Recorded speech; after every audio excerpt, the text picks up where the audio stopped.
really like think of an answer to this because we'll see where this goes. Robert Lemke wants to know. Really answer one of these questions? What are you talking about? Robert Lemke wants to know who would win a feud between Paul Jones's Army and Kevin Sullivan's Dungeon of Doom. Now, I don't think you can dismiss this out of hand. You really have to analyze the members. Well, and I was about to say, let's start in with the cast of characters now. In the Dungeon of Doom, or in Paul Jones's Army, was that the army with Shaska Wadley? Well, I guess that's the first question, though. Do you take the best possible roster? Do you take an actual roster in their stable that they had at that moment? Or how do you put together the two teams? Well, that's an interesting question, but you're asking a question, so you got to give me the fucking rules. I think, you know what? Anyone who was a member of either one of those stables is eligible for this. See, now you've just, that's just too easy. That's too easy to get out of it. Well, it's hard to say because, Paul Jones's Army had different phases that were interesting. Mostly it was complete suck ass, but they did have Rude and Manny, who were kind of a badass team in the midst of Baron Von Raschke and Shaska Whatley and T-Joe Khan and Mighty Wilbur. Now, wait a minute. First of all, in all fairness to the Baron, he was nearing the end of his in-ring career there. Baron Von Raschke drew a lot of money a lot of different places. No, I'm not taking that away. But let's take him out of the equation since that place and that time was not one of those times and places. And T-Joe Khan, bless him, was a wonderful young man, but did not attain the heights possibly of some folks in his profession. And Pez was, the life of the locker room, but he was not presented as a threat to, the NWA World Championship. So that was, and then you had Paul, who at that time, I believe that's when he started going through his Hitler phase, right?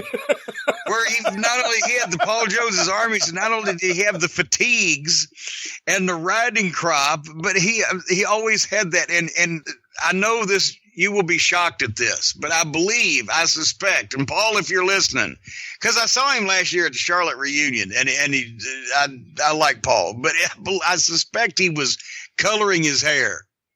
Because his hair was jet black, and so was his trademark mustache that he'd had for 25 years. But he surreptitiously, over a couple of days, shaved a little bit more and a little bit more off the ends of it until finally, when he was standing there in his gimmick, he looked like Hitler. For just a little while, and then I think somebody noticed, and he had to kind of grow it back. Whose idea was that? Well, that's the thing is, in those days, it could have been as simple as Paul Jones had been very valuable to Jim Crockett Promotions, dating back to the days when George Scott was booking and was even before, I believe, Paul was in there he had been in there since the late 60s and been a top babyface and heel.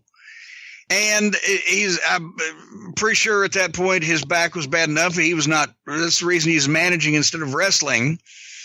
And they had to do something with him because he was going to have a job there.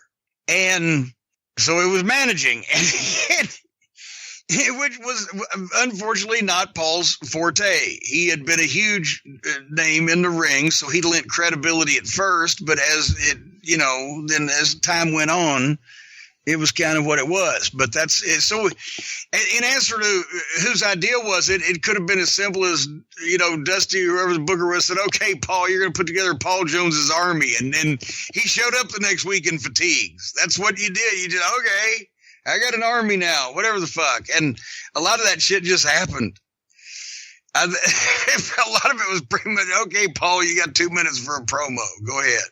The Dungeon of Doom was Kevin Sullivan led. Had the Giant, so maybe game, set, match right there. Well, there you go, because, yeah. But then also had the Zodiac, the Shark, King Curtis Iaukea, one of his last appearance on a wrestling television show in the world. Well, and actually right there, just for King Curtis is game, set, and match. And the reason that they did that is because Kevin was like a lot of people. He knew that King Curtis had cut those incredible promos. And had basically carried, wrestling on the island, those intense, and Bill Watts was influenced by the same thing, a handsome Johnny Barron, and King Curtis and all of they were promo masters of talking people into the building and talking up fights. And King Curtis was legendary for that voice and that delivery and the things he said. So, you know, with him just being he never made any shows. They brought him to TV and did the vignettes, right? And I saw a number of those because even though he was past his obviously athletic peak and probably, you know, physical prime, it was still interesting to see a legend like that, you know, do something. So that was cool in itself. Was it going to draw any money? No, it was played. Okay. I'm sure Kevin was being a good company man and that, well, here's fucking best friend of Hulk Hogan. So, you know, we need to keep him warm because they've already put him through 6 different personalities.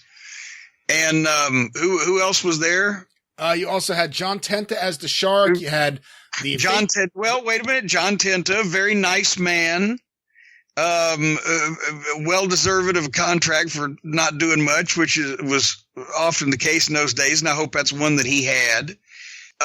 Who else was in it? The Faces of Fear, Barbarian and Ming. Barbarian and Ming, two guys that obviously they fit the fucking description of a goddamn Dungeon of Doom, and they look like freaks. Kevin works with freaks well, and you want to stay on their good side. So right there you go. And then maybe the biggest freak of all, Jimmy Hart. Oh, well, and Poo Poo, because, well, you know, Kevin and Poo Poo go way back to Memphis. But, you know, there were obviously a reason why everybody was in that group, and basically because they were a bunch of fucking freaks. But I think, hands down, the Dungeon of Doom has just trolloped Paul Jones's army.